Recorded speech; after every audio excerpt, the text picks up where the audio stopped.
ជំរាបសួរទាំងអស់គ្នាថ្ងៃនេះខ្ញុំចែករំលែកការងារទាំង10ដែលអាចប្រឈមទៅនឹងហានិភ័យខ្ពស់នៅក្នុងការបាត់បង់ឬក៏ជំនួសដោយ AI នៅមុនឆ្នាំ2030ណាតោះនេះដូចដឹងហើយថាពិភពលោកនេះប្រែប្រួលខ្លាំងជាពិសេស AI បានចូលនៅក្នុងប្រព័ន្ធការងារកាន់តែជ្រៅណា AI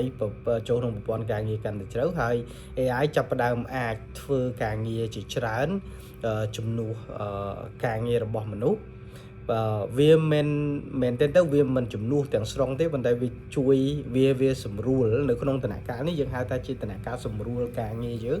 ប៉ុន្តែអនាគត AI អាចរៀនពីយើងបានច្រើនហើយ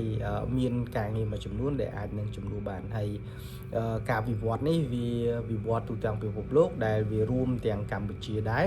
ហើយខ្ញុំគិតថាការងារទាំងអស់នេះទាំង10មុខនេះអាចប្រឈមទៅនឹងហានិភ័យឬក៏ AI យកចំណែកធំមួយពីវាតើការងារទាំងអស់នោះមានអីគេខ្លះខ្ញុំនឹងរៀបរាប់ហើយនៅក្នុងវីដេអូនេះមិនមែនក្នុងចេតនាបំភ័យបងប្អូនទេគឺគាត់តែមានចេតនាមួយសម្រាប់ឲ្យទាំងអស់គ្នាត្រៀមខ្លួនហើយវាជាចំណុចនៅក្នុងភាសាអង់គ្លេសយើងហៅ alert មានន័យថាក្រែងរំលឹកទៅដល់បងប្អូនបងជាអ្នកសិក្សារៀនសូត្រជំនាន់ក្រោយដែរដើម្បីថាតើយើងត្រូវរៀនមិនដើម្បីអាចជៀសពីការងារមួយចំនួនដែលអាចប្រឈមទៅនឹងហានិភ័យថ្ងៃក្រោយណាឬក៏សម្រាប់បងប្អូនមួយចំនួនទៀតដែលគិតថាការងារខ្ញុំនឹងដឹងតែថិតថេរយូរអង្វែងធ្វើការលោដល់ជួអត្រែតអីហ្មងទៅលើការងារហ្នឹងខ្ញុំគិតថាអាចទាំងហានិភ័យពីព្រោះនៅត្រឹម2030អ្វីអាចនឹងប្រែប្រួលជាពិសេសតទៅនឹងការងារទាំងអស់ហ្នឹងការងារទី1ដែលខ្ញុំមើលឃើញគឺយើងហៅថាបុគ្គលិកបញ្ចូលទិន្នន័យយើងហៅថាជា data entry ការងារបញ្ចូលទិន្នន័យនេះមុខតំណែងឬក៏អ្នកដែលធ្វើការងារបញ្ចូលទិន្នន័យនេះជាទូទៅយើងបញ្ចូលទិន្នន័យរឿងដដែលណាកាលណាដដែលគឺ AI វាអាចធ្វើបានវាអាចសិក្សាវាអាច read នៅអ្វីដែលយើងធ្វើហ្នឹងគឺថ្ងៃក្រោយគេអាច deploy មានន័យថាគេដាក់ AI ចូលគឺ AI អាចធ្វើរឿងហ្នឹងបានតែម្ដងអញ្ចឹងឲ្យតែការងារដែលគឺ AI អាចធ្វើបានច្រើនការងារទី2គឺការងារតាក់ទងទៅនឹងបុគ្គលិក call center ឬក៏ customer service ណា call center ឬ customer service ប៉ុន្តែ call center customer service នេះសម្រាប់កម្រិតមូលដ្ឋានមានន័យថាកម្រិតខាងក្រោមគឺជាទូទៅAI assistant AI អីហ្នឹងអាចធ្វើបានដូច call center យើងចឹងជាពិសេសដូចជាខ្ញុំគិតថា voice អាចត្រង់ពិបាកក្នុងការធ្វើបន្តិចវាត្រូវការពេលប៉ុន្តែបើត្រឹមតែឲ្យឆ្លើយសំណួរឆាតសួរអីទាំងអស់នេះសូម្បីតែឃើញធនាគារយើងអីឥឡូវចាប់ផ្ដើម deploy AI ដែរហើយអញ្ចឹងមានន័យថាក្រៅពី call សួរបើទៅឆាតសួរគឺ AI អាចឆ្លើយបានហើយណាការងារទី3គឺការងារ telemarketer telemarketer មានតែអ្នកធ្វើទីផ្សារបែប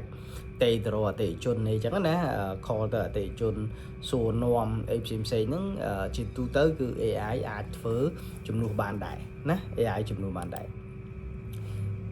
សម្រាប់ការងារទី4គឺបុគ្គលិកដែលទទួលផ្នែកកត់ត្រាយើងហៅ bookkeeper ណាកត់ត្រាបែបគណនេយ្យមានថាជា bookkeeper ហ្នឹងបើសិនណា book កត់ការចំណាយចេញចូលវិក័យប័ត្រអីផ្សេងហ្នឹងគឺជាទូទៅ AI អាចជំនួសបានហ្មងបាទហើយជាក់ស្ដែងខ្ញុំខ្លួនឯងខ្ញុំប្រើមានន័យថាគ្រាន់តែថតរូបទៅAI ចាប់យកទិន្នន័យនៅក្នុង invoice នឹងស្រាប់ហ្មងណាអញ្ចឹងថ្ងៃក្រោយវាអាចជំនួសបានណាបាទ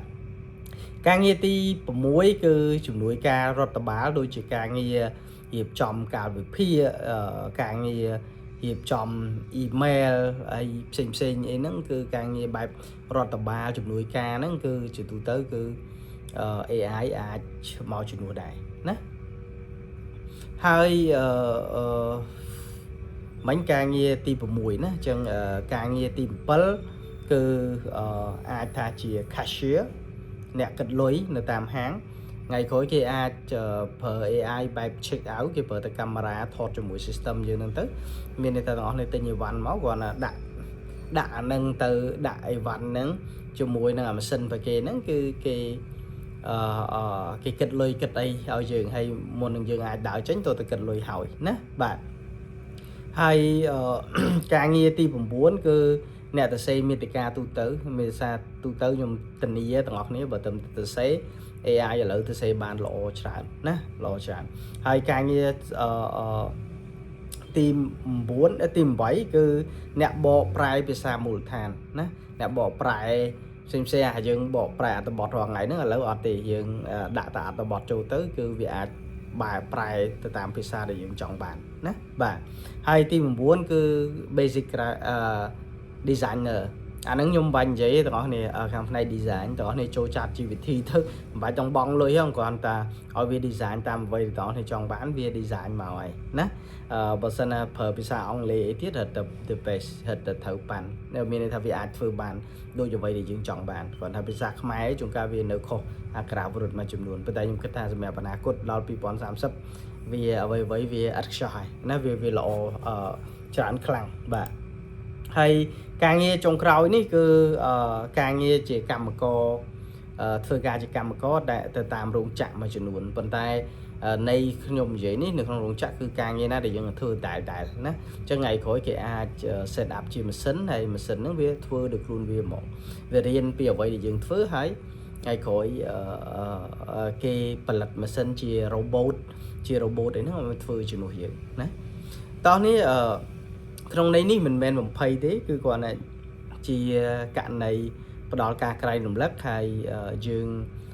ខ្ញុំគិតថានៅលើពិភពលោកនេះកាលណា AI វាវិវត្តដល់ហ្នឹងគឺយើងនៅមានឱកាសទៅធ្វើរឿងអីផ្សេងទៀតប៉ុន្តែ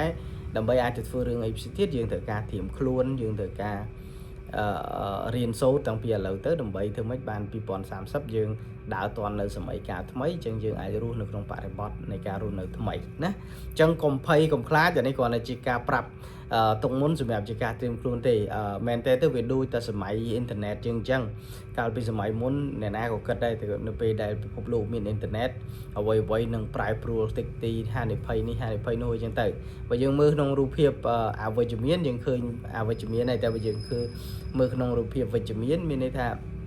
វាជាបរិបទពិភពលោកមួយដែលនឹងប្រែប្រួលហើយ